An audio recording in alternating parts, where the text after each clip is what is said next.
quer ver.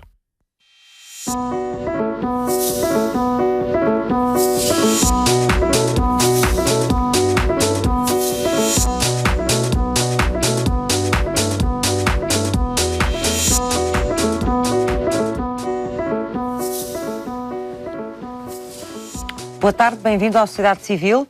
Que alimentos bons tem o outono para nos oferecer? E será que eles conseguem proteger-nos das gripes e de outros vírus comuns nesta estação? São perguntas para a tarde de hoje do Sociedade Civil.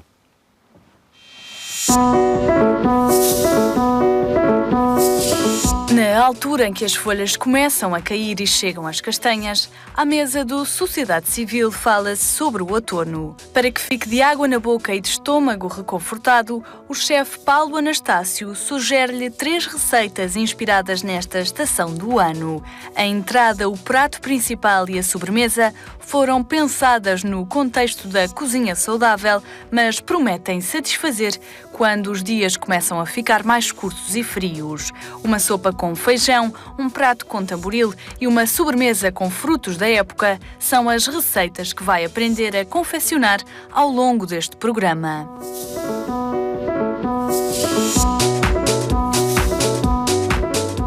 Além das sugestões culinárias que vão ter aqui ao longo deste programa, vamos também saber mais sobre os alimentos desta altura, como confeccioná-los, como devemos alimentar-nos nesta estação, o outono. Muito obrigada aos meus 4 convidados desta tarde.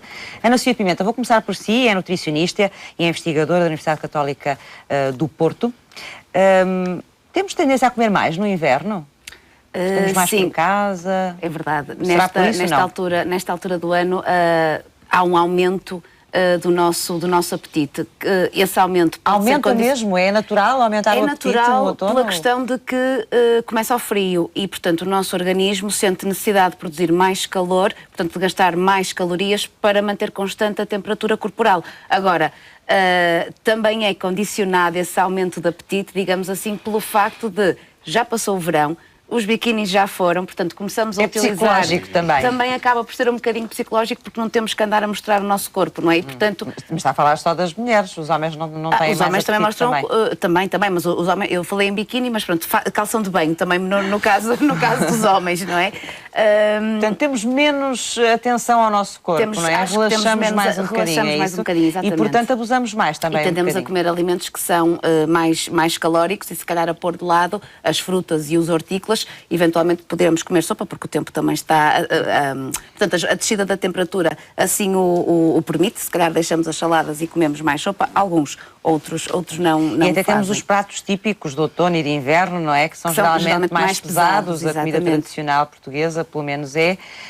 Bom, e para as pessoas que não praticam exercício físico todo o ano, o outono, a chegada do outono ainda condiciona mais a falta de exercício físico. Saímos menos à rua, exatamente, não se caminha, tudo isso não nos se puxa corre. mais para a mesa. Exatamente, para comportamentos sedentários e mais para Então isto quer dizer mesa. que devemos ter alguns cuidados, com certeza, nesta altura. Nesta altura, tal como cuidados alimentares, não é? Sim. Quando estava a falar Cuidados de alimentares devemos ter sempre. Exatamente. Mas devido a essas condições todas e esse cenário que traçou, provavelmente nesta altura devemos ter mais algumas. Devemos ter os mesmos cuidados alimentares no inverno, no outono, no verão e na primavera. Há regras básicas que nós temos que cumprir, nomeadamente tomar sempre o pequeno almoço, fazer a merenda da manhã e fazer a merenda da tarde, iniciar a refeição do dia, do almoço e do jantar com uma sopa rica em legumes, apostar mais no consumo de leguminosas, de cereais completos, de fruta, de hortícolas e apostar menos, obviamente, nos produtos açucarados, no açúcar, nos produtos salgados, que simultaneamente são muito ricos em gordura, também nas bebidas alcoólicas é preciso ter alguma moderação, não só pela questão do álcool em si, mas também porque fornecem muitas calorias vazias. Mas não estava a dizer há pouco que precisamos de mais algumas calorias agora? Precisamos de mais algumas, mas não tantas que nós comemos excessivamente, comemos durante todo o ano em excesso. E, portanto, essas calorias extra, essas calorias extra que nós necessitamos, eventualmente, nos tempos mais frios, portanto, no outono e no inverno, não é uma quantidade de comida que justifica aquilo que nós comemos. Não sei se me estou a fazer entender. Sim. Agora estou... Sim. Portanto, na prática nós temos reservas, não é? Não precisamos de comer mais agora nesta altura do ano do que nas outras. Precisamos eventualmente de comer pouquíssimo mais para compensar esse gasto aumentado pelo nosso organismo. Depois o organismo adapta-se, não é? Sim. Agora, a tendência de facto é, no outono, no inverno, nós comemos pratos muito, muito calóricos, desde logo as carnes, os enchidos, os queijos, coisa que no verão se calhar nós não vamos comer. Tanto, apostamos mais nas frutas, nas saladas. Mais frescas, não é? Exatamente. Em comidas mais frescas. António Moraes, bem-vindo à Sociedade Civil, é gerente da Cooperativa Agrícola de Valpaços. Quais são assim, bom, falámos de alguns deles logo no arranque do programa, mas quais são assim os alimentos próprios desta época, os mais característicos? Porque nesta época os produtos. Começa-se a colheita da castanha, que é um produto magnífico e que existe normalmente em 3 ou 4 regiões do país. A região de Trás-os-Montes é a maior produtora de castanha. Produzimos em 4 regiões, mais ou menos, é? Sim, 4 regiões. E são todas iguais as castanhas, não? Não. Há variedades que coincidem. Mas há uma variedade, tenho que o dizer, mas já que me perguntou, que é praticamente específica da DOP da Padrela, ou seja, da zona de Carrasel de Montenegro, que é a variedade judia. Judia. E é diferente essa castanha das outras? É a nível de calibre e um pouco mais açucarada. De calibre é maior? É maior. Chega a atingir cerca de 55 castanhas por quilo, 55 frutos por quilo. E as outras? Há a Lava, há a Cota, há a Longal, que se distribui um pouco por todo o país. Há uma variedade também muito boa, que é a Martainha, na zona de Sernancelha. A Judia também, voltando atrás.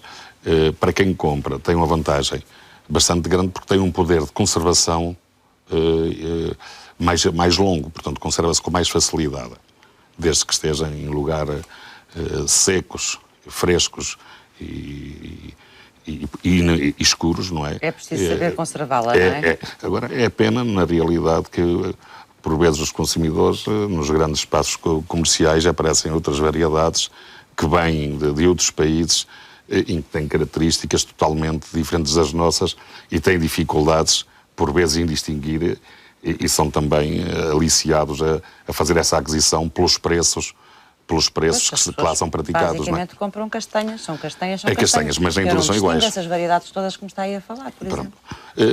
Para mim, não é puxar um bairrismo, não é? Que é a tal judia, é aquela que um consumidor opta. A que mais aprecia. A que mais aprecia. E para além da castanha, quais são os outros produtos próprios desta altura? A amêndoa também, que acabou agora a apanha da amêndoa. Portugal produz cerca de 16 mil toneladas. Por exemplo, só nós, a cooperativa onde é que eu trabalho, recebe uma média de 1000 toneladas. Portanto, tem um peso bastante elevado. E há várias variedades. Nós consumimos essa amêndoa toda ou exportamos? Não. Nós, essencialmente, a cooperativa, exportamos para o mercado nacional, temos cá e para a Espanha, essencialmente para o mercado espanhol. O mercado espanhol, a nível da amêndoa, está mais desenvolvido e tem uma apetência que depois consegue meter para a Europa. A amêndoa do que nós. Consome, transforma e consegue depois exportar Transforma em quê? Em palitos, parte a amêndoa, parte. Em vários produtos derivados da amêndoa. Tira a pele da amêndoa, sim, vende, faz a calibragem, porque a amêndoa também tem um valor. Sim. Também já começamos a ver amêndoa assim aqui, não é? Já aparece aqui. Nós temos 2 indústrias cá no nosso país. Uma em Alfândega da Fé, que é a Amendouro, e outra em Pinhel, Pavi, que já fazem os palitos farinhas. Castanhas, amêndoas mais. Também aparecem. Cogumelos, também estamos a produzir cada vez mais cogumelos. Antes de tudo. Mas aí esses aparecem todo o ano. Sim, mas agora aparecem com mais abundância. Os cogumelos é uma coisa que é preciso ter muita atenção, não é? Atenção, eu não deixo de recomendar, porque todos os anos, infelizmente, aparecem acidentes. Porque me está a falar da apanha do cogumelo selvagem, a apanha selvagem. Exatamente, por intoxicação. E eu recomendo a todos os seus telespectadores que não conheçam, que não consigam identificar bem as espécies comestíveis, que não sintam a tentação de apanhar cogumelos. E o cogumelo que existe, que é próprio desta estação, é esse, não é? Porque o outro produz todo o ano, não? Sim, há cogumelos a produzir várias variedades. Mas agora os cogumelos selvagens aparecem em maior abundância nesta altura, não é? chamamos lá em cima. E há mais produtos ou não? Próprios desta época? Eu vi também no programa a uva, não é? A uva, essencialmente, que se apanha nesta altura, é para transformação em vinho. Sim. Em vinho, pronto. Porque a uva de mesa já existe todo o ano. Já existe todo o ano e existe também já a indústria para transformar a uva em passa. David Carvalho, bem-vindo. É médico endocrinologista do Centro Hospitalar de São João. Até que ponto é que nós podemos ou devemos tirar partido para a nossa saúde dos alimentos desta estação? Obviamente que a ingestão alimentar é controlada por diversos fatores e já falamos aqui acerca da temperatura ambiental que faz com que haja um estímulo, digamos, para o apetite e há outros, digamos, eu relembraria que também teoricamente ou habitualmente acontece depois do período de férias, é o reinício da atividade, sobretudo o reinício da atividade escolar para as crianças e os adolescentes. E, portanto, muitas vezes, digamos, quando nós pensamos em alimentação e numa perspectiva de uma alimentação saudável, obviamente que uma das regras muito importantes é também haver variedade e, portanto, todos os alimentos são bem-vindos. Nós não podemos dizer que há alimentos que não são bons e outros que são bons. Agora, tudo faz parte, digamos, do equilíbrio que é preciso ter. Claro que isto é muito fácil dizer e mais difícil de realizar, não é? Porque costuma-se dizer que é preciso bom senso, mas isso é uma coisa que ninguém sabe medir assim com medidas muito precisas. De qualquer maneira, estes alimentos são alimentos de boa qualidade e gostava só, talvez, em termos históricos, relembrar que, por exemplo, durante muitos anos, até a introdução da batata, a castanha era, digamos, o grande fornecedor de glícidos, portanto, era uma fonte de energia excelente. Mas perdeu-se um bocadinho, não é? O uso da castanha com essa função. Pois, a introdução da batata, que foram os portugueses que trouxeram, digamos, da América do Sul, depois das descobertas, veio revolucionar e teve alguns aspectos interessantes. Teve, nomeadamente, por ser um excelente fornecedor de grande quantidade de vitamina C, foi o responsável por acabar a carência de vitamina C em toda a Europa. Mas a castanha é realmente um excelente alimento. Hoje em dia, muitas vezes utiliza-se, muitas vezes como quase até na produção das refeições, é muitas vezes utilizado como um alimento de maior requinte hoje em dia. De qualquer maneira, basicamente eu diria que acaba por ser um alimento excelente em termos de fornecimento de glícidos, como rico também em fibras e menos rico, por exemplo, em gorduras. Mas há outros alimentos que falamos aqui que também eu diria que são excelentes. Os cogumelos foram aqui falados, são bons por terem pouca gordura, não terem muitos hidratos de carbono, serem ricos em fibras e, portanto, serem excelentes. Quase todos os alimentos acabam por ter as suas vantagens e, portanto, a lógica é que sejam utilizados, digamos, de acordo com as necessidades do indivíduo e de acordo com também a atividade física que ele vai desenvolvendo. As próprias uvas, por exemplo, sei lá, nós endocrinologistas, muitas vezes, quando nos aparecem doentes por exemplo, doentes diabéticos com excesso de peso, recomendando-nos que tenham algum cuidado, por exemplo, a utilizar as uvas ou utilizar os diospiros. As uvas engordam, não é? Quer dizer, o problema é o equilíbrio que a pessoa tem. Quer dizer, a quantidade que come também, não é? Portanto, não é? Acho que a questão essencial é haver um equilíbrio. Agora, muitas vezes, a recomendação que nós fazemos é que as pessoas usem e devem usar todos os alimentos, como digo, servirem-se, calcularem uma determinada porção e não comerem, portanto, às vezes estes frutos que são em unidades relativamente pequenas é que as pessoas, digamos, quase que têm um comportamento aditivo. Servem-se do primeiro caixa, depois vão ao segundo e vão comendo e, como é agradável, vão comendo e acabam por comer mais do que aquilo que devem. Portanto, é tudo uma questão, digamos, de procurarem servir-se e, em geral, também uma boa regra na alimentação, que a pessoa faça o seu prato, conseguindo, digamos, seguindo as normas da roda dos alimentos e depois vão, digamos, depois de feito esse prato, vão servindo e procurem, digamos, ter algum controle. Portanto, nenhuma recomendação especial para esta altura do ano? Não, eu acho que é bom, digamos, comerem em geral de todos os alimentos e uma alimentação equilibrada será uma alimentação em que vão escolhendo os diversos tipos de alimentos, quer fornecedores de glícidos, como é o que nós estamos a falar, portanto, ou fornecedores de hidratos de carbono, quer os outros alimentos, também foram falados, é indispensável que as pessoas também comam carne, peixe, etc., digamos, de acordo com as suas necessidades. E, portanto, nós o que acabamos por hoje em dia ter é uma situação em que acabamos muitas vezes por comer excesso de proteínas e, necessariamente, por estarem incorporadas, excesso de gorduras, não é? Carlos Ramalhão, bem-vindo. É professor de cardiologia e médico cardiologista. Devemos ter algum cuidado especial com o nosso coração nesta altura do ano? Em relação a algumas coisas, sim. Sim? Por exemplo? Porque nós vimos embalados do verão e hidratamos-nos bem nessa altura porque temos sede. Nesta altura temos menos sede e esquecemos de beber. Da água. A água. Também pode ser qualquer outra bebida em quantidades moderadas, como o vinho, por exemplo, que tem efeitos antioxidantes. Mas é importante não esquecer a hidratação. Depois há outro aspecto importante em relação ao coração que eu gostava de deixar bem frisado, que é o que já falámos aqui, com o consumo de citrinos, que é extremamente importante, que previne as gripes, que previne as constipações, que ajuda a ter mais resistências, porque tem mais vitamina C. Mas há um citrino que para determinados doentes é proibido e há um fruto que para determinados doentes é proibido e há uma infusão que para determinados doentes é extremamente proibido, que é, nomeadamente, o diospiro, a toranja e o chá de pericão.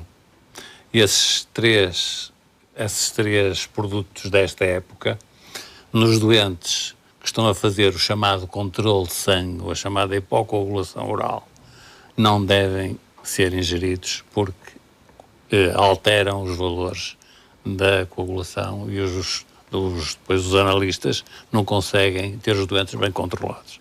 Portanto, diospiro, toranja, chá de pericão, esquecer. E alteram como? Tornam o sangue mais fluido, Uns tornam o sangue mais fluido, outros tornam o sangue mais grosso. Portanto, é difícil depois ajudar o Agora, quais é que tornam o sangue mais grosso e o sangue mais fino?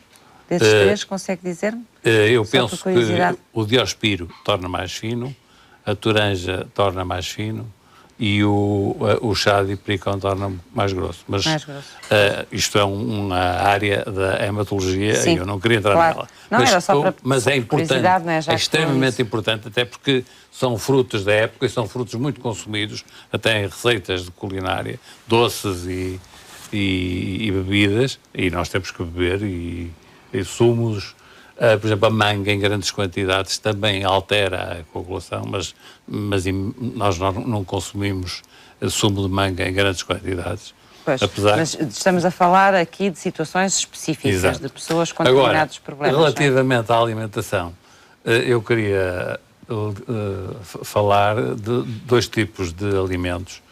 Já falaram dos frutos secos, já falaram dos citrinos, mas há dois tipos de alimentos que vêm, uns de uma prática boa do exercício, da caça e da pesca. A perdiz, por exemplo, a lebre e o coelho, se forem verdadeiros, se não forem de aviário, não tem gordura, é uma carne saudável. E quem é que tem acesso à carne de caça? Não é a maioria das pessoas, com certeza. Mas no interior ainda se consegue caçar. Sou caçador, Sr. Professor, mas a orientação, a legislação que existe no nosso país sobre a caça... Agora, bom, isso é outra coisa, para outro programa. Já fizemos um programa sobre isso aqui. Não permite que haja caça. Que nesta altura também é frequente, que é a matança... Não, ela não chega às pessoas, na sua maioria. Não há. A caça selvagem é uma ilusão. Fora aquelas espécies migratórias que não é possível criar em cativeiro, não é? Agora, quando pensamos em perdiz, lebre e coelho, eu sou caçador, ainda na semana passada estive no Alentejo, porque em Trás-os-Montes não há. Já vamos regressar. Não se esqueça do que vai dizer, tem que pôr a próxima reportagem. Vai dizer já a seguir, está bem? Outro aspecto mau era a matança do porco. A matança do porco, vamos já falar da matança do porco, então. No contexto da cozinha de outono, a Sociedade Civil lançou o desafio ao Instituto de Cardiologia Preventiva de Almada e também ao chefe Paulo Anastácio. E foi na cozinha deste instituto que confeccionámos uma receita de sopa com feijão, mas sempre com a premissa de uma alimentação saudável.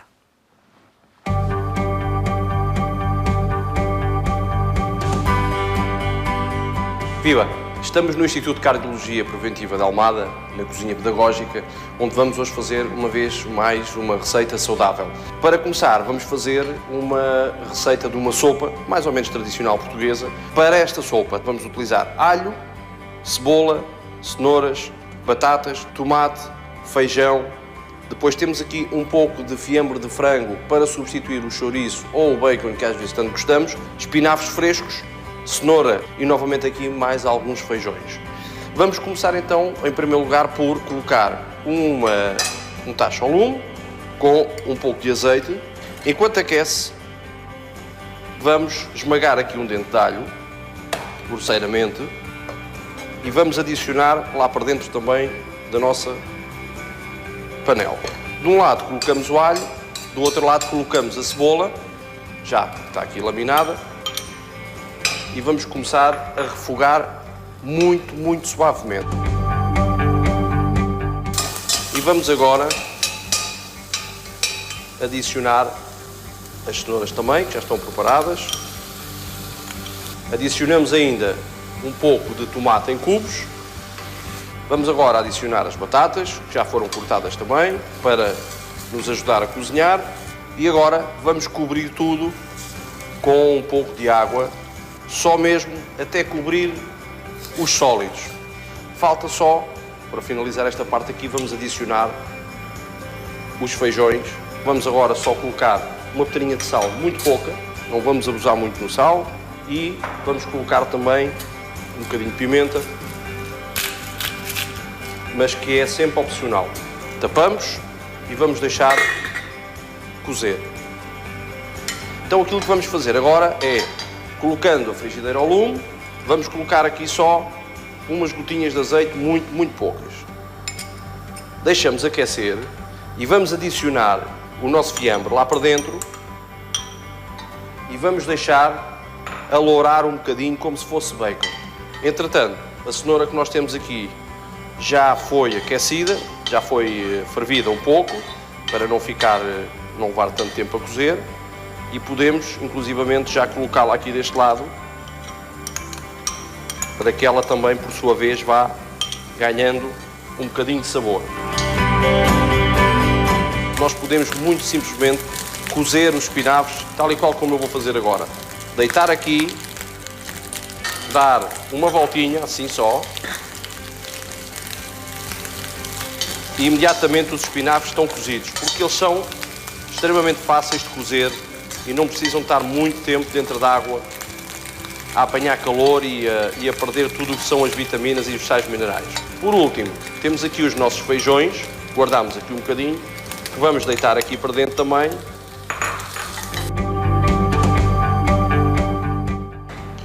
Muito bem, já triturámos a nossa sopa, como se pode ver, e agora vamos retificar um pouco a espessura, adicionando um pouco mais de água.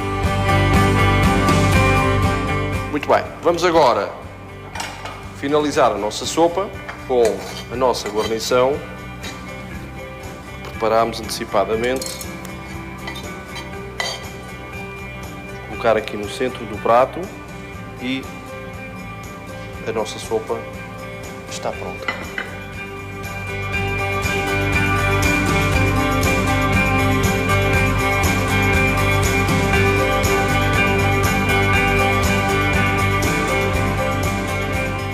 Sopa de feijão com espinafres. Feijão também é uma coisa muito tradicional nossa, não é? Exatamente.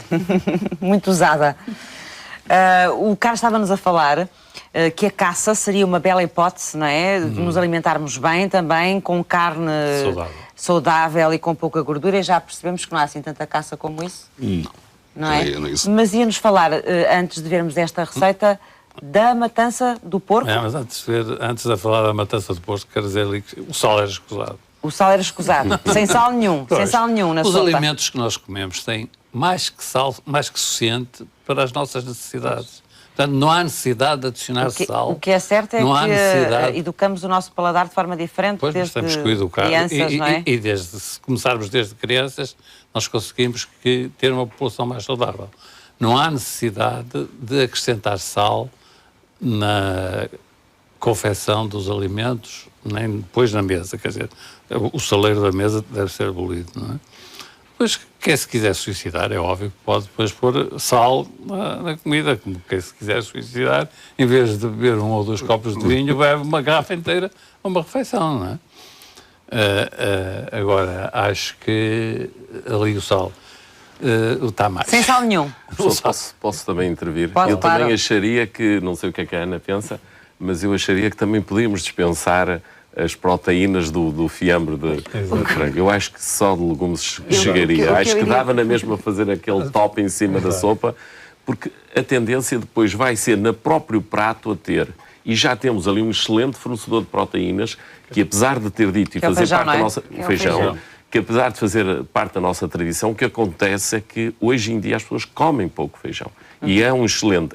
Quando comem feijão, comem-no misturado com a carne, consideram que precisavam das duas coisas, não é? E provavelmente aqui seria uma boa maneira de utilizar, não é? É interessante que, por exemplo, sei lá, e desculpem-me só este fediver, e voltando também à tradição transmontana, o feijão vermelho com couve galega, digamos que acaba por ser a feijoada transmontana, tem uma combinação de aminoácidos quase semelhante à do bife. Quer dizer, podemos comer bife a um preço de feijões e de couve galega. Portanto, juntando os cereais, o arroz, por exemplo, já temos ali o pacote completo, já não precisamos da carne para nada. Estando a falar de sopa, eu também não deixava de sugerir aos seus telespectadores que experimentem um dia, porque lá em cima é essa tradição, sopa de castanha.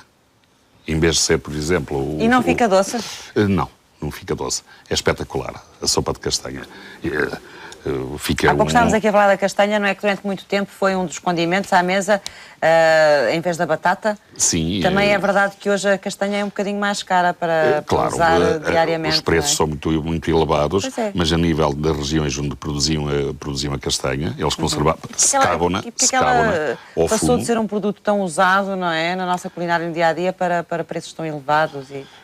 Porque o consumo aumentou e as pessoas reconhecem um alimento com bastante qualidade e com características...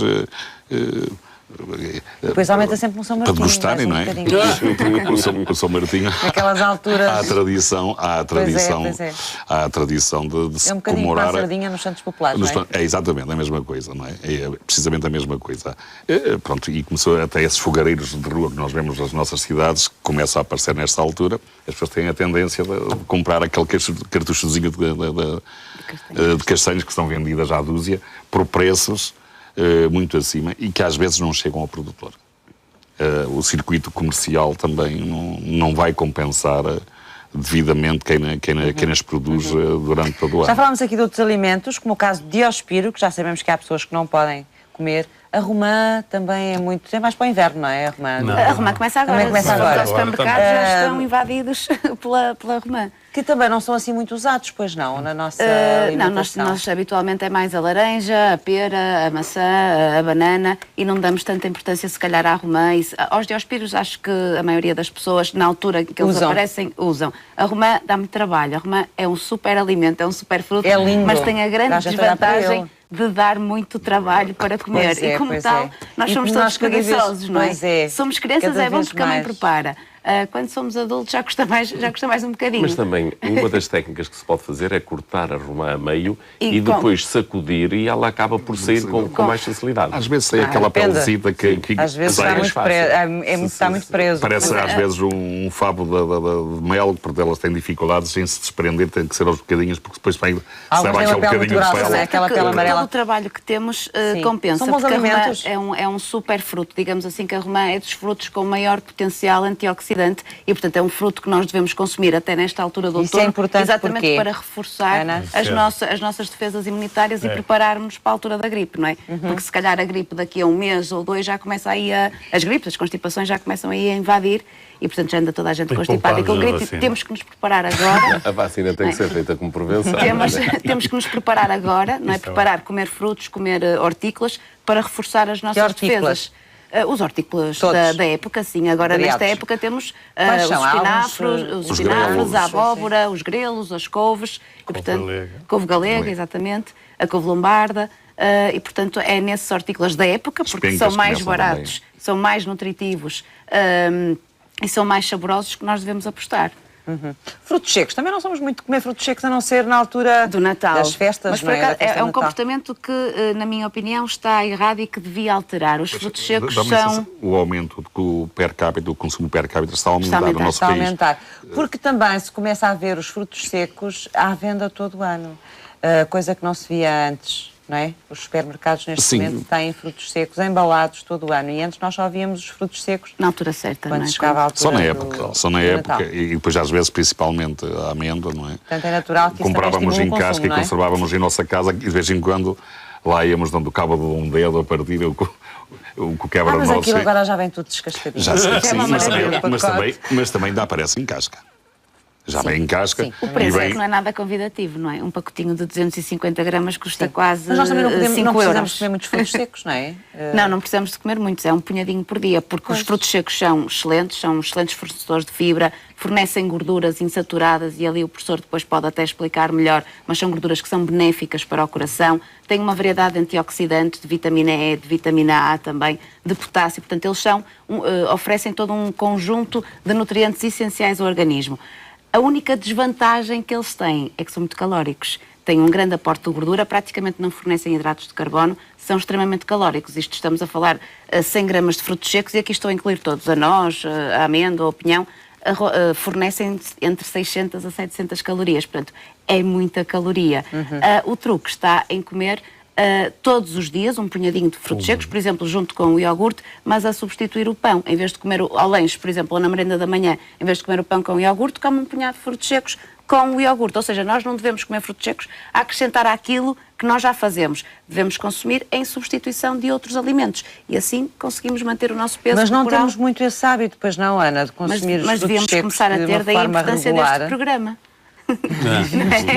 Mas devíamos é uma começar... maneira de incentivar as pessoas. Pelo menos. Não, porque há benefícios que já são comprovados. Óleos poliinsaturados. Ajudam a combater a tensão arterial, o colesterol. Portanto, há benefícios comprovados e, de facto, devíamos apostar mais no consumo de frutos secos. Mas lá está, com moderação. Substituindo. Exatamente. É como nós dizemos sempre. O azeite é muito bom, é uma gordura muito saudável. E vemos as pessoas abusam do azeite, que é uma coisa medonha. Qual é a importância, Carlos, desta gordura dos frutos secos?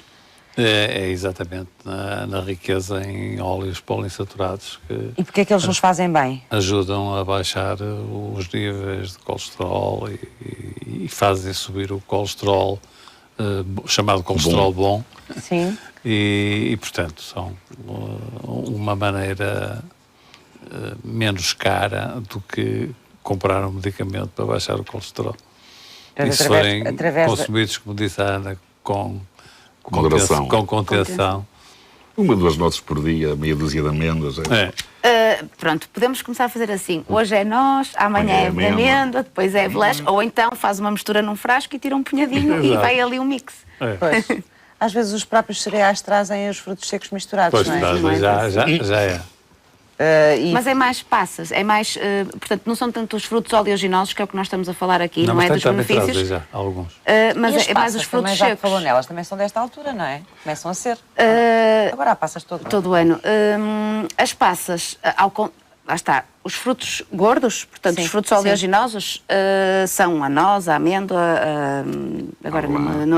o pinhão, a avelã, e depois temos os frutos secos, as tâmaras, as passas, e aí uma coisa não tem nada a ver com a outra, porque os frutos secos são extremamente ricos em açúcar. Ok? Também são calóricos, mas são ricos em açúcar e não oferecem as gorduras poliinsaturadas. Não estou a dizer que eles não podem fazer parte de uma alimentação saudável. Podem, mas lá está, com peso, contém medida também, não é? Mas são extremamente calóricos. Estão a estar alguma diabetes aqui do... Exatamente. eu, para sintetizar isso, gostava de citar um endocrinologista, infelizmente já falecido, e que, digamos, foi o criador até da primeira escola de nutrição, o Dr. Emílio Pérez. Então ele dizia uma expressão que eu acho que é bastante feliz. O problema é quando os abusos se tornam usos. Não é? Isto é, se a pessoa um dia abusar e comer umas tâmaras ou comer um pouco mais, nos outros dias tem que compensar, não é? Essa noção de que festa não é todos os dias, portanto, haver uma festa numa circunstância especial, acho que é importante ter a ideia de que é um momento de convívio, um momento em que a pessoa descontrai, portanto, e que poderá estar. Agora, no dia-a-dia, é preciso ter alguma parcimónia na ingestão alimentar e adequá-la à atividade física. O que acontece é que nós também hoje em dia fazemos pouca atividade física. Portanto, estes alimentos são excelentes. Nestas alturas do ano, menos ainda, provavelmente. Quer dizer, eu acho que também temos que fazer um esforço para modificar o comportamento, porque nós vemos, por exemplo, sociedades como, por exemplo, as sociedades nórdicas, onde o risco de doença cardiovascular é elevadíssima, onde a prevalência de diabetes tipo 2, a diabetes, digamos, associada à obesidade era muito elevada, e a partir do momento em que eles conseguiram demonstrar que a atividade física permitia prevenir, e os cuidados alimentares podiam prevenir o desenvolvimento destas situações, investiram na educação, na criação, portanto, junto dos centros de saúde, de infraestruturas que dessem apoio para que as pessoas fizessem mais atividade física, e lá existe neve, chuva, frio, e aumentaram significativamente a atividade física. Nós, comparado com eles, umas pingas ou uma temperatura amena não tem nada a ver, portanto, nós temos que convencer as pessoas que isso é importante. E felizmente começa a haver alguma... Já se vê as pessoas manterem-se, apesar de tudo, digamos, apesar da chuva, vão preparadas para a chuva e conseguem andar, e acho que devem fazer. E habituarem-se também a algumas das atividades do nosso dia-a-dia, do género de ir às compras, ir namorar ou ir namorar numa fase mais adiantada da vida. É importante sempre manter este namoro ao longo da vida.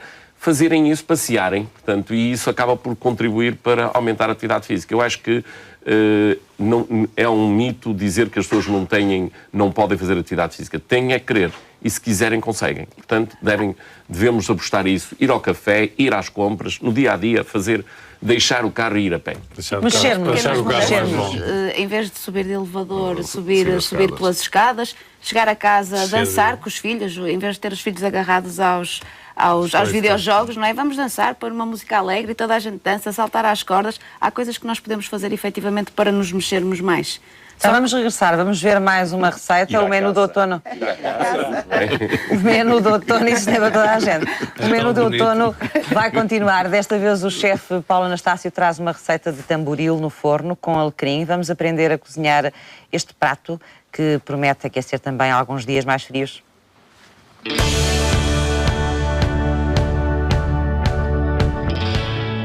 Estamos de volta ao Instituto de Cardiologia. Vamos agora fazer um outro prato de peixe desta feita.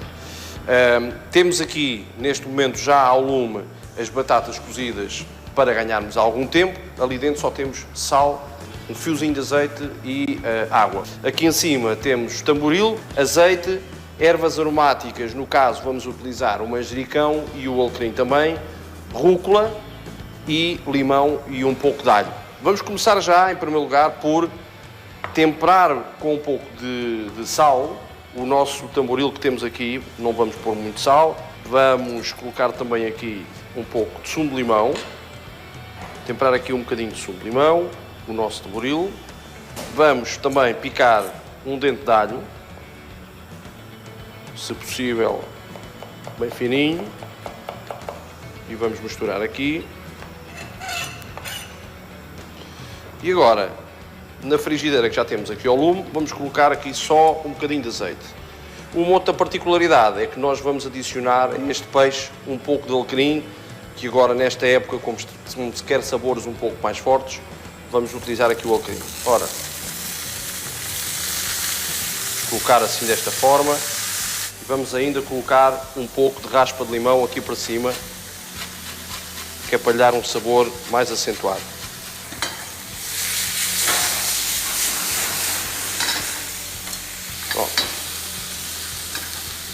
Muito bem.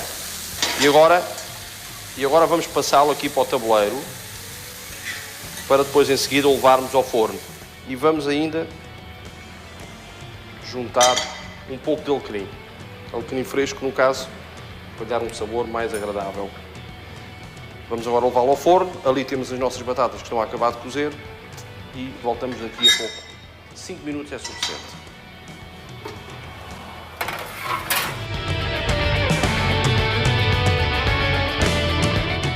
Já passaram os nossos 5 minutos, vamos agora tratar aqui das nossas batatas que já estão também cozidas.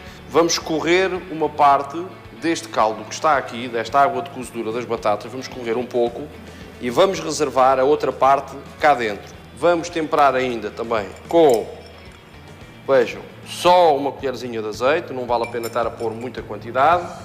Vamos picar um dente de alho aqui para dentro e vamos colocar também aqui um pouco de manjericão. Então vamos picar, já está, vamos juntar aqui para dentro e agora, novamente, vamos também dar aqui um saborzinho a limão. O nosso peixe está no forno e, como se pode ver, está aqui douradinho e vamos fazer agora assim. Ora, vamos colocar aqui no centro uma boa quantidade de puré e agora vamos colocar aqui um pedaço de peixe.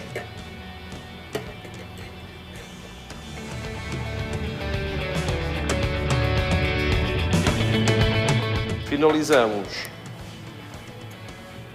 com aqui um pouco de rúcula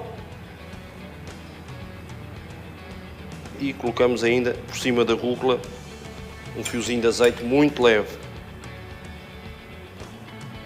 Para quem gosta, um pouco de pimenta do moinho e está feito.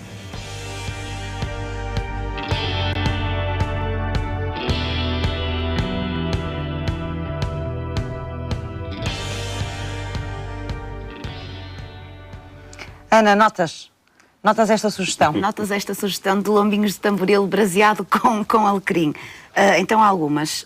Desde já, a inclusão das ervas aromáticas é excelente. A única coisa que falha é que, uma vez que até se colocam ervas aromáticas, então poderia de todo retirar-se As ervas aromáticas são uma boa alternativa ao sal, era isso? Exatamente. Não é? Exatamente, por isso, uma vez que até se faz o bom uso das ervas aromáticas, aqui nesta pedia mesmo Nós usamos bem as ervas aromáticas, usamos pouco ainda, Eu acho que trabalhar com elas na cozinha. a utilizar cada vez mais.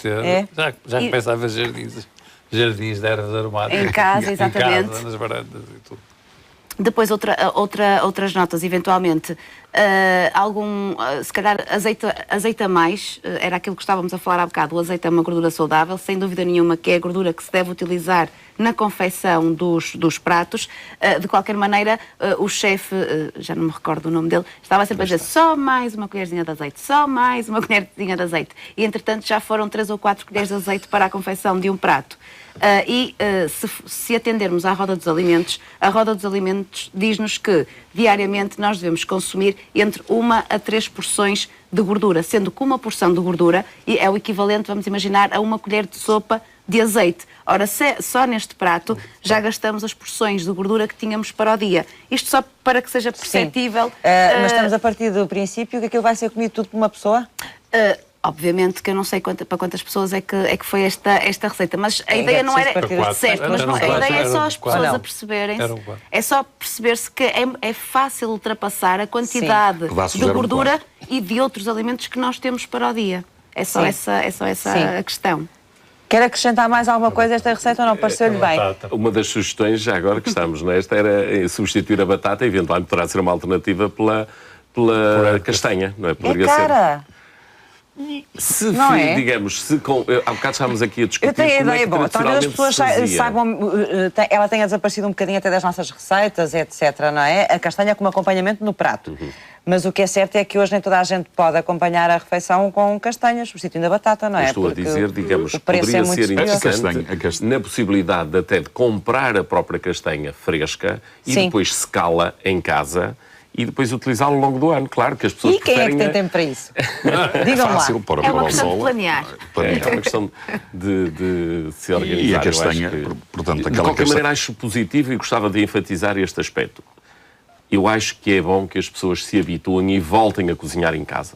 Porque se compararmos com todos os defeitos, entre aspas, estamos aqui, o chefe não está aqui para se poder defender, se nós compararmos com a compra de alimentos pré-cozinhados ou mesmo de refeições que se vão buscar ao restaurante para comer em casa, necessariamente tem muitíssimo mais gordura, tem muito pior qualidade que esta. Portanto, o cozinhar em casa, e portanto eu acho que era importante as pessoas pensarem que precisam ter tempo também para isso e arranjarem tempo, porque até serve para aliviar um pouco o stress. Quer dizer, que é sobre cozinhar.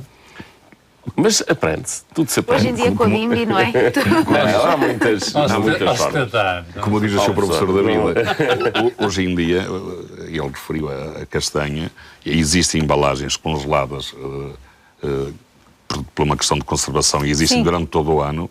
Já descascada, é tudo prontinha. Eu concordo que a castanha é um alimento caríssimo, não é bastante caro, que não é acessível constantemente a todas as bolsas. Mas de vez em quando, porque não confeccionar um prato acompanhado com castanha, que é maravilhoso. Não vamos dizer que vai ser todos os dias, não é? Mas uma vez por mês, ou num dia de festa, acho que é agradável para todos. E a acho castanha que também dentro desse... uma característica interessante, que é pelo seu teor em fibra, como o professor David disse, ela acaba... basta comer pouco para nós rapidamente nos sentirmos saciados. Pois, e, portanto, é um bocadinho que acontece também com a batata, não é? Não, mais saciados que a batata. A batata, assim, a castanha tem muita fibra. A batata, nem por isso. E, portanto, basta-nos comer, vamos imaginar, 6, 7 castanhas para nós já ficarmos satisfeitos. Já falámos aqui da sopa de castanha, não foi?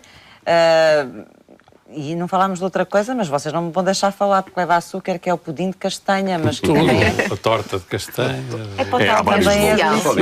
A forma mais tradicional de consumir aqui no nosso país é a castanha cozida. Sim, ou assada, muito assada. Não é? E que é engraçado, pronto, se pegássemos nas mesmas castanhas, e há várias formas de assar, de cada maneira que a confeccionamos, tem paladar ligeiramente diferente. Tem paladar diferente, é verdade. António, mas cuidado, que a castanha assada põe de sal.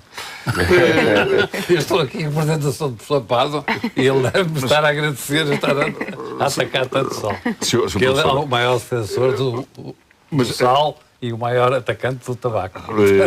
É verdade que põe sal da castanha assada, mas o que é que acontece, o professor? O sal que põe ainda tem aquela pele exterior. O que vai para a parte interior do fruto, que vai ser a parte que vamos consumir, chega lá uma pequenina quantidade. Às vezes aparece. Uma pequenina quantidade. Por que é tanto sal na castanha passada? Se calhar é uma tradição só, não é? Para mim não surge essa necessidade. Melhor a casca da castanha, não, é verdade? Não é verdade. Tem uma coisa boa, crepita, não é? Faz aquele barulho que é do sal a estalar a maior parte das vezes. Assar castanha, isso, esse lado desde seja no campo, numa fogueira, a fazer a fogueira, pôr no assador, assar no forno. Há quem lhe ponha umas pingas de água também, não é? Na lareira, às vezes nas brasas, que por partida, quando era nas aldeias, punha-se ela tem que ser talhada, tem que se fazer um golpezinho para não rebentar, para não estourar. E às vezes, por partida, o miúdo lá metia uma castanha, sem fazer o talhozinho, e de vez em quando aquilo rebentava e ficava toda a gente Vamos falar um bocadinho também dos nossos pratos tradicionais, que são muito de inverno. Muitos, não é? Os sarrabulhos, as feijoadas, o cozido à portuguesa, também são muito, se não forem do outono, são do inverno. Pronto, mas começamos a comê-los a partir de agora. Esse tipo de refeições, como é que devemos fazê-las? Como é que devemos consumir esses pratos tradicionais? Quem quer começar? Ana. Devemos consumi-los, são pratos tradicionais e acho que nós temos que preservar a gastronomia do nosso país. Se calhar, fazer algumas adaptações. Nomeadamente, por exemplo, eles são na mesma tradicionais, mas evoluíram para os tempos modernos, digamos assim. Com mais cuidado. Mais saudáveis, é isso. Não abusar do sal. As carnes, escolher aquelas que eventualmente podem ser mais magras, não é? Se calhar nos cozidos apostar mais no frango do que propriamente nas carnes vermelhas, até porque sabemos hoje em dia que a carne vermelha deve ser consumida com muita moderação, exatamente porque ela pode estar implicada no desenvolvimento de alguns tipos de cancro, nomeadamente de cancro do cólon, e, portanto, há que comer carne vermelha com alguma moderação, exatamente também por causa de toda a gordura saturada que acompanha as carnes vermelhas. E agora, entretanto, com esta história da carne, perdi o fio à meada daquilo que estava a dizer. Pratos tradicionais, como é que devemos usá-los e como é que devemos consumi-los? Se calhar o professor David pode-me ajudar aqui. Portanto, vai ajudar. Eu estou de acordo com o que a Ana disse. Portanto, eu acho que a questão é assim. Eu acho que devemos comer, mas com uma certa parcimónia. Isto é, eu diria que quando comermos, devíamos comer de acordo com a receita tradicional. O que podemos é comer poucas vezes. Exato. Quer dizer, e aquilo que acontece é que nós vivemos, apesar das dificuldades que todos nós temos hoje em dia, é um facto que hoje em dia, comparativamente com há 40 ou 50 anos atrás, nós ingerimos sobretudo muitas proteínas. Isto era um prato excepcional. Digamos, no dia-a-dia as pessoas não comiam este excesso de proteínas. Portanto, é preciso também ter outra noção. Era um dia de festa, mas não havia tantos dias de festas quanto isso. E o que acontece é o seguinte, vamos lá ver. Tradicionalmente, portanto, as pessoas comiam refeições mais ricas em hidratos de carbono, fornecedores de energia para a sua atividade diária, comiam poucas proteínas.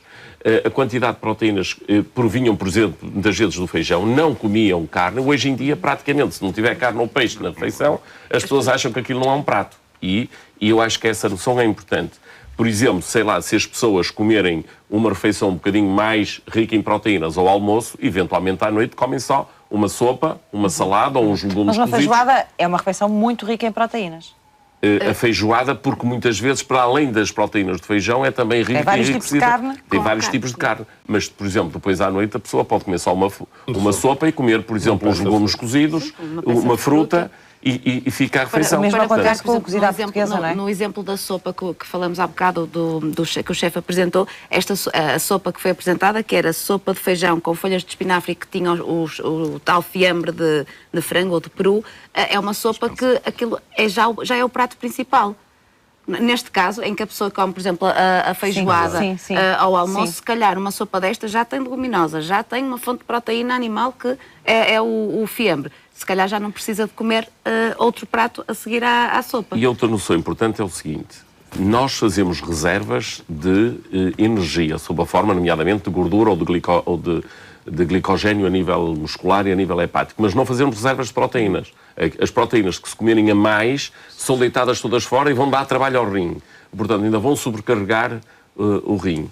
Eventualmente, a minha sugestão é, as pessoas, se tiverem uma refeição dessas, provar um pouco de cada uma mas relativamente pouco. Mas para manter a tradição... Mas essa é precisamente uma das tentações e uma das dificuldades dos nossos pratos tradicionais. Acontece também com a cozida à portuguesa, que é muita variedade. O próprio prato tem imensa variedade. E, portanto, há sempre uma tentação da gente provar um bocadinho de cada coisa, não é? Exato. Sim, mas eu acho que poderiam... Isso acaba sempre por aumentar a quantidade. Só as quantidades de chouriço, por exemplo, que se põe na cozida à portuguesa, não é? E só de enchidos é uma quantidade deles. Mas devem comer com parcimónia, não é? Quer dizer, eu acho que a quantidade que têm que comer... Por outro lado, também acho que é importante ter outra ideia que acho que a Ana poderá confirmar ou não, que é o comer juntamente com no cozido à portuguesa ou na feijoada à transmontana tem uma boa quantidade de produtos hortícolas, digamos. Tanto o cozido tem muitas hortaliças e as hortaliças e as fibras atrasam ou impedem a absorção do colesterol e, portanto, acabam por ter algum efeito... Um efeito contrário? Benéfico. Portanto, impedindo a absorção, porque competem, digamos, na absorção e fazem com que arrastem as fibras. Comer uma boa quantidade também desses legumes que lá estão, não é? Não ficar só os enchidos. E depois, no dia seguinte, comem a sopinha de cozido. Ia falar disso, da sopinha do cozido, que é uma tradição nossa também. Não devíamos comer a sopinha do cozido. Há quem faça também arroz com essa água. Eu diria que... Ou pôr essa água em cima do arroz. Isso aí eu acharia que talvez não... O problema é que nós estamos a falar, digamos, que é proibido. num período em que as pessoas tinham realmente grandes carências económicas e então tiravam o partido, praticavam não é? Exercício físico e praticavam também, grande atividade na agricultura. Física, E hoje em dia nós somos sedentários. Exatamente, acho que é isso. Temos que analisar isto. Isto é, também outra das coisas que costumo recomendar aos meus doentes, quando às vezes estamos a brincar, é assim, se tiver lá os amigos, diga-lhes, ok, nós acabamos de ter esta refeição, agora vamos andar a pé, vamos dar um passeio, podemos levar o guarda-chuva, vamos passear, se estiver a chover passeamos na mesma e aproveitamos para fazer alguma atividade física. O problema é que muitas vezes as pessoas acabam por comer e ficam ali sedentárias. Ficam fartas, e agora falando quando há televisão, ficam sentadas a ver a televisão e em vez de fazerem, eu acho que também devem utilizar a televisão com parcimónia, digamos, um bocadinho, tanto quanto basta para estarem informados, divertirem-se. No resto do tempo estejam ativos, não é? Estejam a mexer-se, com certeza. E os charrabulhos, já agora? Os sarrabulhos, portanto, eu confesso, eu normalmente não como esse tipo de comida. Mas também é muito desta altura, não é? Desta altura. O problema é igual. É o problema da gordura. É gordura, muito sal também. Muito sal. E, portanto, lá está, como a professora David disse, são aconselhados para dias excepcionais. Os nossos pratos tradicionais não são grande coisa lá do ponto de vista das regras alimentares. Como disse a Ana, muito bem, desde que sejam utilizados com parcimónia, como disse o David, moderadamente, nos dias de festa. Acho que uma vez por 2 meses, ou uma vez por mês, depende também da constituição da pessoa e da capacidade de fazer exercício da pessoa. Porque se de facto é um indivíduo que está muito sedentário e comer todos os dias um sarrabulho, no dia seguinte comer uma cozida à portuguesa, no dia seguinte comer uma feijoada, no dia seguinte comer tripas, claro que isto estraga tudo, não é? E depois é assim, se calhar as pessoas que são saudáveis até podem comer de vez em quando este tipo de pratos. Mas, por exemplo, as pessoas que apresentam o colesterol elevado, têm hipertensão, aí não é de todo aconselhado que façam este tipo de refeições de forma frequente. Tem muito sal, tem muita gordura. Exatamente. Portanto, podem estar a agravar a sua condição. Difícil, porque às vezes as pessoas também têm alguma dificuldade, se fazem refeições muito pesadas, ricas em gordura, começam a ter dificuldade em fazer a digestão. Diga, Carlos, diga. Há um aspecto que é importante, é que no outono, e nós temos esta experiência, penso que já está até quantificada, no outono existe um aumento no número de depressões. E, portanto, as pessoas, para vingar ou para tentar tratar a depressão sem medicamentos, vingam-se na alimentação e vingam-se no consumo do álcool.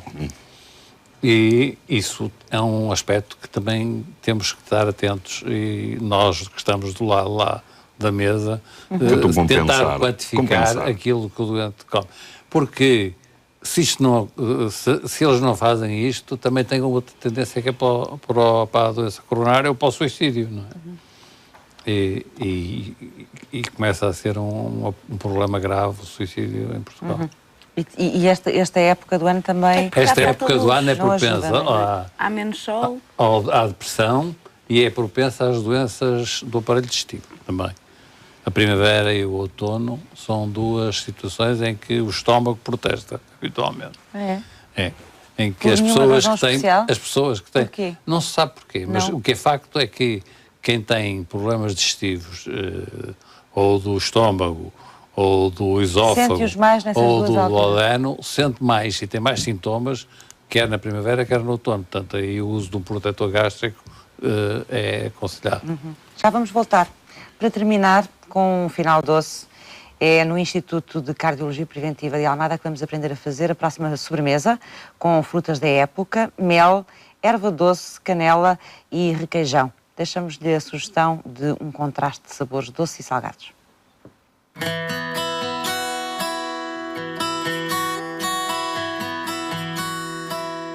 Estamos de volta ao Instituto de Cardiologia de Almada, onde vamos agora fazer uma sobremesa saudável. Temos aqui à nossa frente já alguns exemplos de frutas, como sejam as ameixas, as maçãs, os pêssegos, banana, castanhas, amêndoas e pinhões também, canela, erva doce, mel, requeijão e depois ali um pouco mais de frutos secos que eu também já preparei. Vamos, em primeiro lugar, começar por fazer uma abertura na casca da banana. Vamos cortar em rodelas.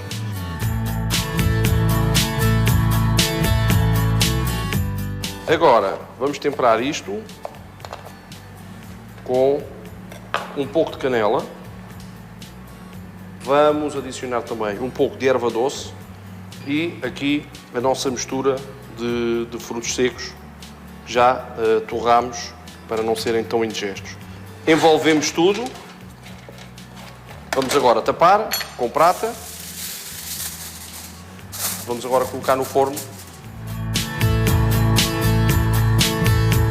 Estamos de volta. Já passaram os nossos 5, 10 minutos mais ou menos. Temos um requeijão que, se estamos num contexto saudável, convém que seja um requeijão magro ou um requeijão light. Vamos adicionar agora mel aqui por dentro. Vamos temperar com um pouco de limão. Entretanto, vamos preparar aqui um prato também e os nossos frutos. Agora, vamos colocar aqui dentro desta forma. Nós arranjamos aqui, ok? Agora, vamos agarrar aqui em 2 colheres e vamos fazer tipo pastéis de bacalhau. Colocamos aqui em cima com cuidado. E agora temos aqui também ainda um pouco de frutos secos. Espolvilhar aqui por cima. Uma pitada de canela. E temos aqui um pouco de mel.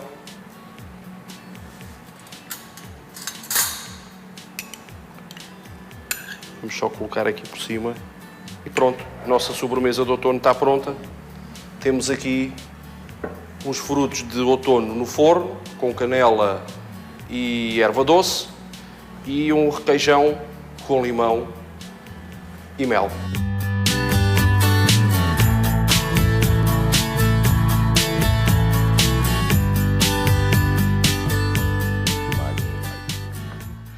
Aqui tínhamos uma sugestão de uma sobremesa com requeijão. Eu lembrei-me que os queijos também são muito consumidos nesta altura, não é? Outono, Exato. Inverno. É. A recomendação nesta sobremesa foi de utilização de requeijão. Em geral, o queijo fresco tem menos gordura e menos sal do que o queijo tradicional. Eventualmente até se pode utilizar, digamos, um queijo magro, portanto poderia ser ainda mais. Mas o que eu acharia mais interessante é isto. Nesta sobremesa é a sugestão de utilizar a fruta. Claro que no dia-a-dia nós devemos comer fruta.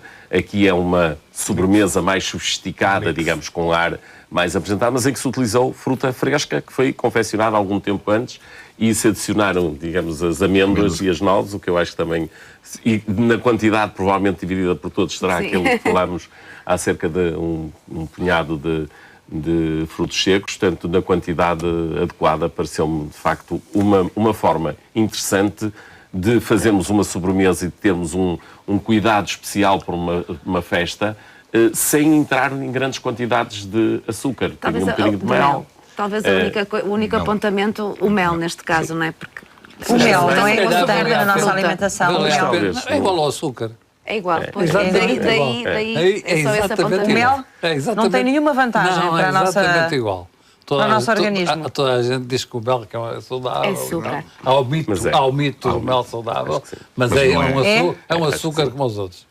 Na realidade, acho que sim. Já agora eu gostava só de ainda voltar atrás e só enfatizar um aspecto que eu acho que é importante, que foi na refeição, no prato principal, se ter usado o peixe. Eu acho que, penso que as gerações mais jovens têm mais dificuldade em comer peixe.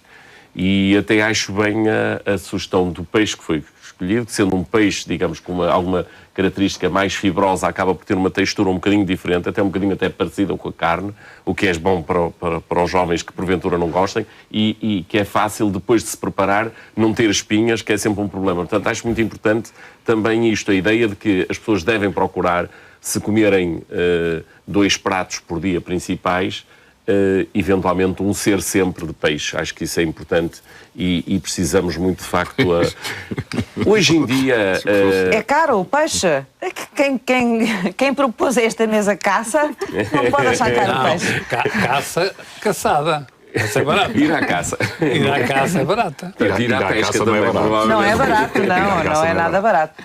Não é barato, são as licenças, não. E depois Não é assim barato. Eu acho que já há formas... Mas não falámos dos queijos, eu gostava de falar dos queijos. Que cuidados devemos ter a comer ou a ingerir este tipo de alimento? O queijo é um produto de origem animal e, como tal, ele tem gordura saturada. Daí que, para quem está preocupado com a sua saúde, tem colesterol, tem gordura saturada, tem colesterol e tem muito sal. Os queijos são muito salgados. Todos eles não? A maior parte dos queijos são salgados, sim. E ajuda a conservar. Exato, O sal. exatamente. Então não devemos comer queijo?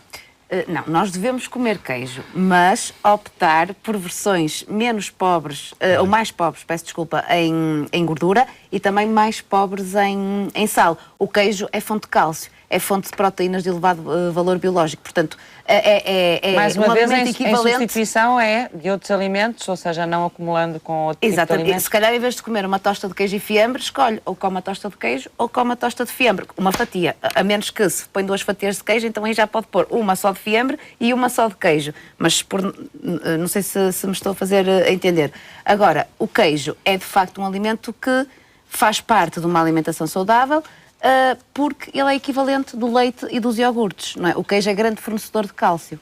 Portanto, Quem tiver intolerância à lactose... Para quem tiver intolerância à lactose, é melhor o queijo do que o leite. Exato. Não é? Porque tolera melhor o queijo do que tolera o leite. Diga, Eu só me ia referir uma coisa e pedir aos nossos consumidores que, não só referindo-me à castanha e à amêndoa, mas assim como a todos os produtos que são produzidos no nosso país, quando estiverem nas grandes superfícies, tentem identificar os produtos como sendo produzidos por nós. É uma forma... Por nós? Nós, portugueses, cá em Portugal, acho que é uma forma de contribuirmos para o enriquecimento de todos nós.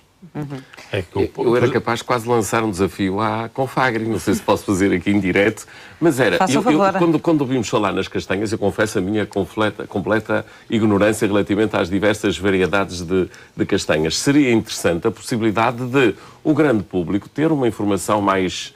na altura de... Ela existe. Mas quando nós vamos comprar, diz castanhas, diz que é castanha judia, não é?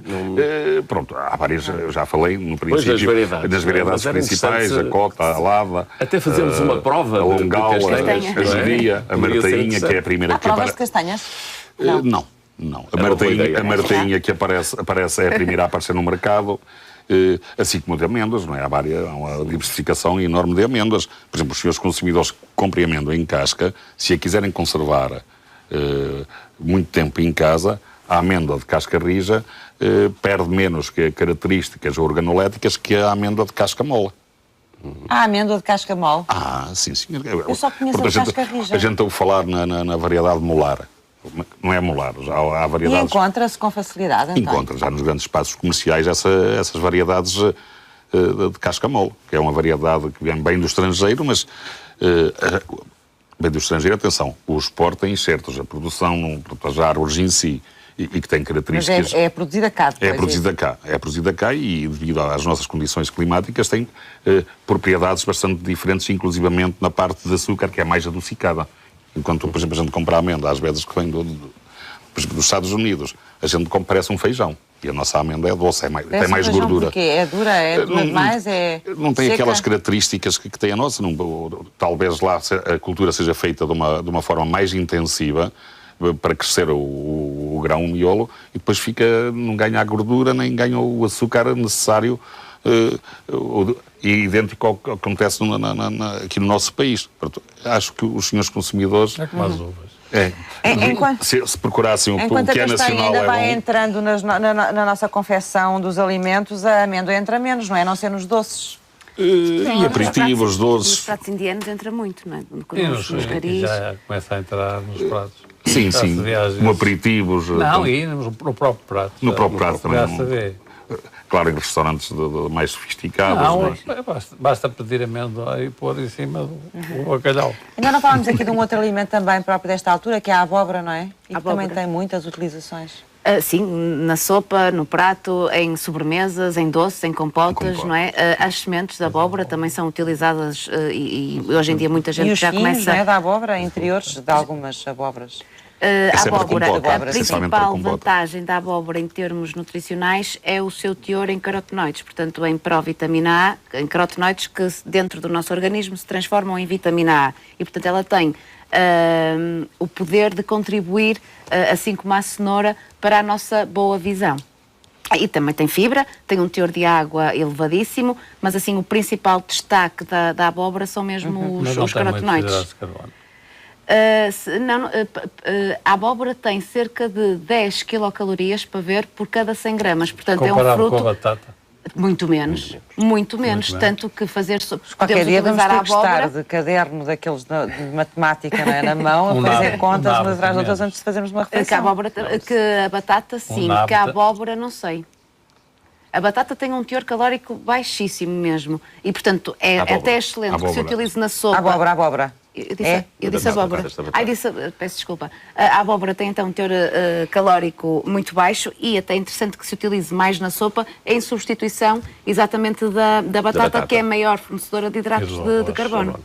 E a abóbora Devemos consumir a abóbora, David. E digamos, todo este tipo, porque a abóbora também está ligada a outros tipos as courgettes, etc., acabam de ser relativamente parecidas. Mas as courgettes também é uma coisa que foi introduzida no nosso mercado e no nosso consumo, que há uns anos não se Sim, ok, mas pertence, digamos, ao mesmo tipo. É semelhante. Ou seja, usar a courgette ou usar a abóbora será relativamente é parecido, digamos. Será uma boa forma de termos um bom aporte de fibras com baixo teor de hidratos de carbono. É uma boa forma. E de substituirmos sempre na batata. Muitas vezes, quando nós recomendamos uma sopa de hortaliça e legumes sem arroz, sem batata, sem massa, enriquecemos, sobretudo, de facto, nestes produtos hortícolas e que acabam por ser excelentes. A sopa fica com uma consistência idêntica àquela que é a nossa tradição, com menor valor calórico, não é? Que acho que é importante em termos gerais, porque, como dizia muito bem a Ana, até quase logo no princípio da nossa conversa, a sopa acaba por ser um alimento excelente para abrir a refeição, porque nos permite estimular difusamente a secreção gástrica e, portanto, acaba por ser um alimento excelente e sacia bastante. Portanto, acho que acaba por ser importante em termos, não especificamente como tratamento, mas como prevenção de muitas destas doenças. Há pouco falou da importância da hidratação. A sopa também é um alimento que de facto nos ajuda a hidratar o organismo. E para pessoas que têm algumas limitações, nomeadamente pessoas com problemas cardíacos ou pessoas que tenham diabetes, nessas circunstâncias, o que é de evitar? Em termos alimentares, em específico nesta altura do ano, se houver alguma coisa em especial? Já falou aqui de alguns frutos das gorduras. Aí eu acho que a minha experiência dos doentes, realmente, que gostam de alguns destes frutos, nomeadamente os figos, os diospiros e as uvas, que têm dificuldade em resistir a eles, digamos, se substituírem o que comem tradicionalmente, as maçãs ou as peras, por estes, acabam por descompensar um bocadinho da sua diabetes. Eu costumo aconselhar, e hoje somos um pouco mais liberais, particularmente para os diabéticos tipo 1. Nós costumamos dizer que os diabéticos tipo 1, a sua grande deficiência é de insulina. Se derem insulina, se ajustarem, se fizerem o cálculo da dose de hidratos de carbono que estão a ingerir, podem adaptar a insulina e não há problema nenhum. Para os diabéticos tipo 2, que têm excesso de peso e que têm, sobretudo, resistência à ação da insulina, devem comer estes alimentos com alguma parcimónia. Isto é, provar um diospiro, provar uma vez uvas, provar uma vez por outra figos, mas não devem manter algumas... Não falamos dos figos. Pois, que acabam por ser outros dos frutos, digamos, também um pouco desta época. Sim, não só o fruto, já passaram. Já passou. Agora começa a ser o fruto seco, que é perigoso, digamos, rico também em açúcar. Portanto, e que, portanto, tem que ser comido com parcimónia. Nos diabéticos e nas pessoas com excesso de peso. Também. Nos outros não haverá problema. Mas nos outros também, para evitar desenvolver excesso de peso e diabetes. Portanto, no fundo, por todos. Eu não vou ter que falar. Desculpa, não tem nada. Agora deixou-me ficar mal sem necessidade nenhuma. Não foi qualquer coisa. Porque este Bocados vai acrescentar mais algumas ideias para as pessoas lá em casa, nomeadamente para quem... relembrar aquele problema dos doentes que fazem tratamento de coagulação de sangue, não comerem diospiro, toranja e chá de pericão. Muito bem. Porque o chá de pericão muitas vezes é usado para tratar problemas digestivos que nesta altura são... É verdade. Até é usado mais, eu acho que a ideia que as pessoas têm mais do pericão é mais para acalmar, não é? É para o estômago. Para o estômago é também. Mas também um bocadinho. E portanto, nesses doentes, é proibido. Portanto, fora isso, mais nada. E em relação àqueles alimentos, pelos vistos, pelos quais nós temos alguma estima e não passam de mitos, como é o caso do mel, há outros? Ou seja, o mel é um alimento que nós temos um mito como referência, como sendo um bom alimento, um alimento que devemos consumir de vez em quando. Há outras coisas, desculpem, relacionadas, portanto, com as abelhas, não é? A gente só fala em mel. E há outros produtos, por exemplo, como o pólen. Acho que é um alimento que não tem características diferentes e que acho que é proveitoso para o consumo de pólen de abelhas. Agora o mel... eu não sei para que serve. O mel é açúcar. O pólen não é açúcar. O pólen não. Portanto, acho que é um produto que nós... O mel é? Sim, o mel sim. Mas o pólen não. O pólen, conforme as abelhinhas vão entrar lá, tem um sistema que de escova que deixam cair no recipiente. E depois fica granulado e que é para consumir, não é? Pois, é para consumir, mas bem, não se percebe muito bem para que é que serve, não é? Não, é um alimento... É decorativo. Estamos quase no final. Eu não sei se o António quer acrescentar mais alguma coisa àquilo que falámos aqui. Há pouco estávamos a falar das dificuldades muitas vezes comerciais, não é, destes produtos. Sim, de valorizar e de fazer, pronto, no nosso país, a comercialização passa por muitos intermediários e contribui que chegue, por vezes, ao consumidor a preços muito elevados, não chegando a essa mais-valia ao produtor, perdendo-se, portanto, pelo caminho. Claro. E que os consumidores... Provavelmente era capaz de ajudar a incentivar o consumidor, lá está, se fosse possível também dar-lhe mais informação, como dizia há pouco ali o David, em relação às variedades que tem, em relação àquilo que é o nosso, que são os nossos produtos. Nós, já agora, perdão, não é? Na minha zona, já que o Sr. Professor falou em feiras, agora próximo do São Martinho, há uma feira em que o rei ou a rainha é a castanha, em que há várias variedades de castanha, e que há um concurso de castanhas, e, portanto, que é em Carrazedo do Montenegro, quem estiver interessado, são os meus convidados a se Leva um bloquinho de notas e aprende mais sobre as várias variedades de castanha. Exato. Ana, nós falámos... Mas se forem a um site do Ministério da Agricultura, por exemplo, sobre castanha, tem lá todas as variedades de castanhas, com o nível de doçura, com o nível de vitaminas por variedade. Não é muito técnico, não? Para o consumidor aquilo. É capaz de ter um bocadinho, parece. Porque essa informação, descrição tem outro objetivo que não... Dá essa informação. Não de chegar ao consumidor. Eu acho que as pessoas vão perder no site antes de chegarem lá. É capaz de haver outras soluções mais práticas para os consumidores. Esse é um estudo muito bem feito. Pois, ele é completo. Parece-me que é um bocadinho técnico. Se calhar consultou. É? Já consultei, mas pareceu-me que era muito técnico para chegar ao consumidor. Ana, eu ia lhe perguntar outra coisa. Falámos aqui um pouco da prevenção e como é que é possível, através de alguns alimentos, prevenir ou ajudar a reforçar as nossas defesas em caso de gripe. Uma das coisas que se fala muito é da canja de galinha. Por causa do mel, lembrei-me da canja de galinha. Não, a canja de galinha não é. Também não. Não, isso também é verdadeiramente um mito. A canja de galinha é riquíssima em gordura. Não faz bem à constipação. Não faz bem à constipação. Faz bem à constipação. Pode ser o quente, caldo quente. Agora a canja de galinha em si não faz bem à constipação. Mas então, se nós já estivermos, falámos de como podemos prevenir ou ajudar através da alimentação, mas se nós já estivermos doentes, contrairmos a doença, que cuidados devemos ter aí? O principal cuidado a ter é mesmo a hidratação. Porque se estamos com gripe podemos estar com febres, com temperaturas elevadas e, portanto, é necessário hidratar convenientemente o organismo.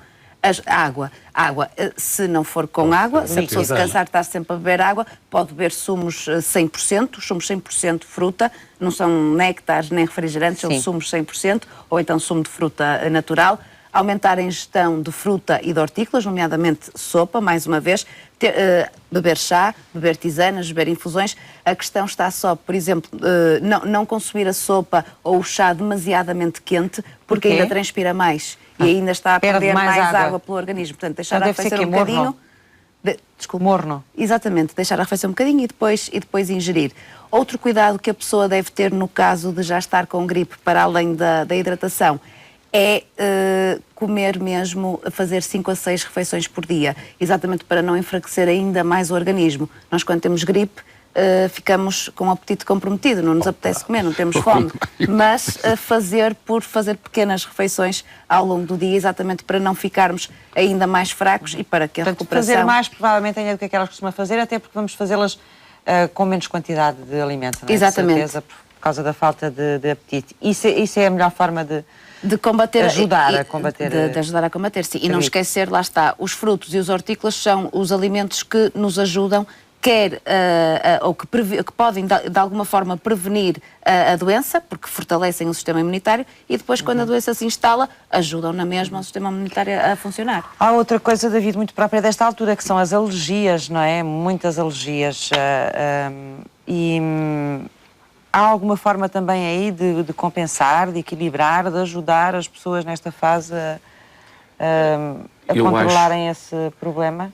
Acho que as alergias, em pessoas que, digamos, que já têm predisposição para isto acontecer, para terem essas alergias, é natural que muitas vezes com o aparecimento da umidade isso possa contribuir para para isso voltar a aparecer. Obviamente que os alimentos, se porventura não estiverem bem conservados, eventualmente poderão desencadear.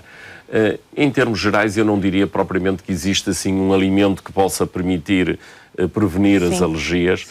O que eu acho que aí, sobretudo, que há a ter atenção é os alimentos estarem, digamos, dentro do prazo de utilização, também sem ser demasiado fundamentalista, que às vezes também caímos, digamos, no exagero, e eu diria que não há alimentos prescritos, não há alimentos que sejam ideais e que só se possa comer que eles são melhores que os outros.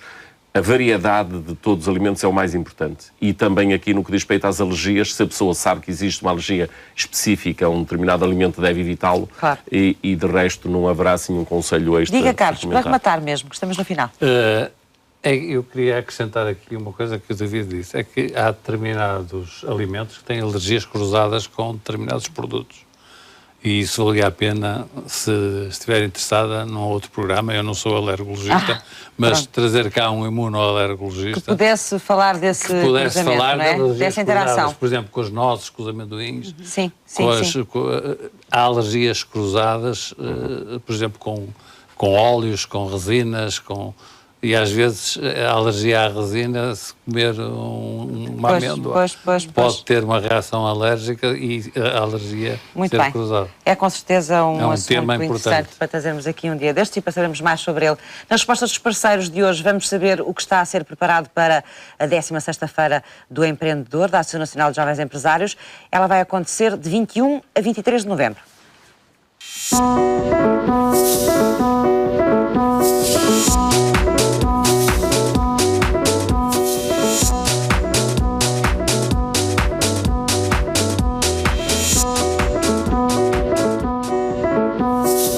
José Fontes é o coordenador da Unidade de Empreendedorismo da Associação Nacional dos Jovens Empresários e é o responsável também por esta Feira do Empreendedor, que já é muito crescidinha, 16 anos, 16 anos, está perto da maioridade, são 16 anos a ajudar a realizar sonhos, a atenuar problemas, a acelerar projetos, a fazer um pouco do que melhor se faz hoje em dia em Portugal. Qual foi o espírito desta feira com que ela nasceu? O tema este ano, nós todos os anos temos um tema de feira. Mas olha, perguntava primeiro como é que ela surgiu. Surgiu da necessidade de reunir no mesmo espaço todo um conjunto de apoios, não só para pessoas que queiram criar o seu próprio emprego, mas também para empresários que queiram expandir e internacionalizar as suas empresas. Assim nasce a Feira do Empreendedor. Foi assim que ela surgiu. E agora estava-me a dizer que este ano iam ter... Este ano, curiosamente, e numa altura de contenção, nós pegamos o tema Dream Big. Esse tema tem dois pressupostos. Sonhar em grande, não é? Sonhar em grande, mas não só. Sonhar também à escala internacional. Hoje em dia não tem lógica criar um projeto com base apenas no mercado nacional.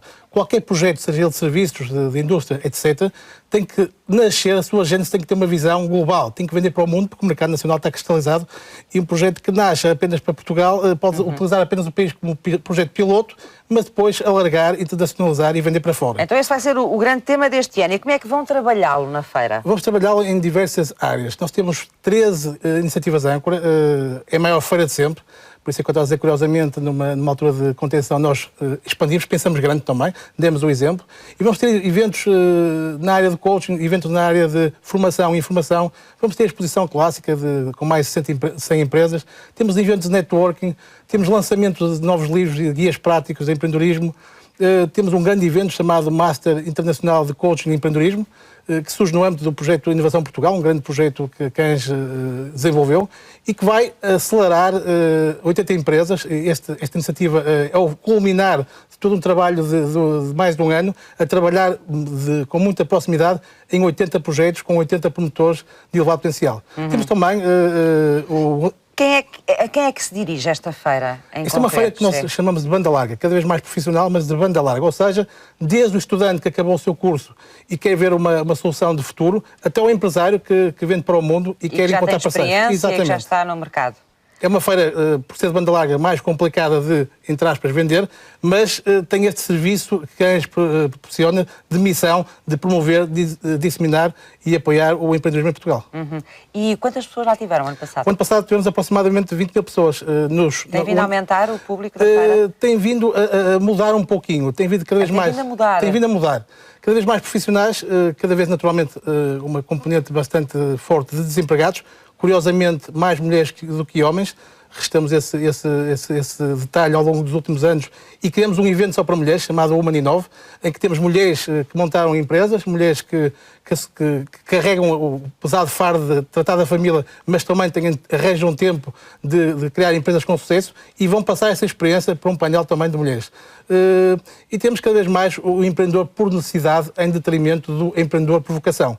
Cada vez mais o empreendedor de base tecnológica, aquele empreendedor mais de vocação, que nasceu para o mundo, é um pedaço, é uma franja mais pequena do que vai ficando por cá, porque naturalmente vai agarrar as oportunidades que o próprio mundo oferece, e temos muito aquele empreendedor que procura uma solução de vida, procura criar o seu próprio posto de trabalho, e por isso é que isto é um projeto apoiado pelo Instituto de Emprego e Formação Profissional. Onde é que a feira está assediada? No local do costume, na Centro de Congressos da Alfândega de Porto, de 21 a 22 de novembro. Começa 19 com um evento também interessante, que é o Fórum Portugal Energy Power, que vamos reunir um conjunto de especialistas nacionais e internacionais para falar de soluções... No mesmo local também? Tudo no mesmo local. Eu diria que o Porto, nestes dias, é a capital nacional do empreendedorismo. Do empreendedorismo, no final de novembro, não é? No final de novembro. Quem quiser mais informações sobre a feira ou até perceber como é que pode participar, não é? Basta ir ao site feiradoempreendedor.ans.pt. Tem uma página própria. Tem uma página própria, naturalmente. E depois temos um back-office que está a apoiar. E tem lá toda a informação. Toda a informação necessária das 3 iniciativas. Há aqui um detalhe que eu acho que é relevante. Diga. Mesmo que não entender que a feira possa servir de alguma forma, nós, desde a primeira edição, que nos associamos a causas sociais, temos a marca Yes We Help, e este ano a campanha que fazemos é com o Brecht Crowdfunding Social, em que identificamos 3 projetos sociais muito concretos e cada participante, numa das iniciativas da feira, vai fazer uma doação, no mínimo de 2 euros, simbólico, mas que vai ajudar a realizar sonhos de quem mais precisa. Muito obrigada, José Fontes, por ter vindo falar desta 16ª Feira do Empreendedor. Espero que ela corra bem. Vai correr seguramente. E obrigada. Vêm aí mais notícias dos parceiros. Tome nota agora do que lhe possa interessar.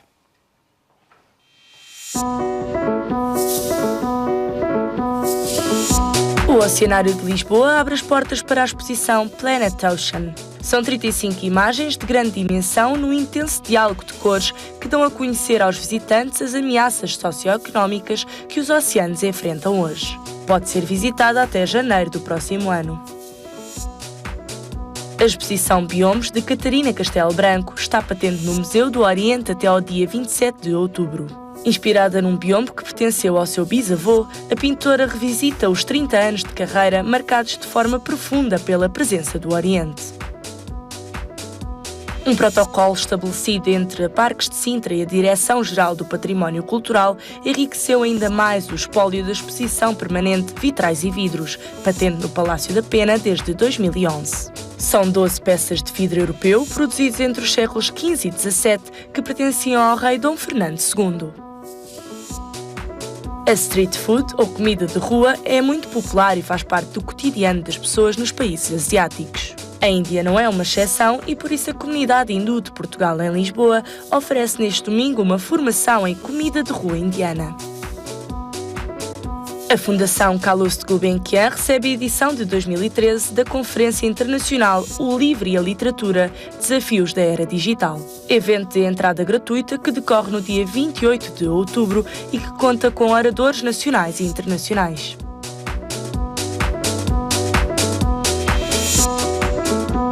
E com a agenda estamos a fechar o programa de hoje. Falámos sobre os alimentos de outono. Muito obrigada aos meus 4 convidados desta tarde. E agora vou deixar-lhe 2 livros, 2 sugestões de leitura de livros que saíram recentemente. Um livro da Conceição Espada, Gire o Stress em Tempo de Crise. É sempre bom gerir o stress em tempo de crise, mais útil do que nunca, provavelmente. E depois um livro de uma autora que provavelmente já conhece, Gillian Flynn, porque ela teve um livro que foi best-seller, que foi o Em Parte Incerta, e agora regressa com Lugares Escuros. Em 2012, Portugal registrou a taxa de natalidade mais baixa desde que há registros. Cada vez mais se adia a chegada do primeiro filho e há até quem decida que definitivamente não quer ter filhos. Viver sem filhos, porque sim, é o tema do próximo Sociedade Civil, porque Sociedade Civil somos todos nós. Até amanhã.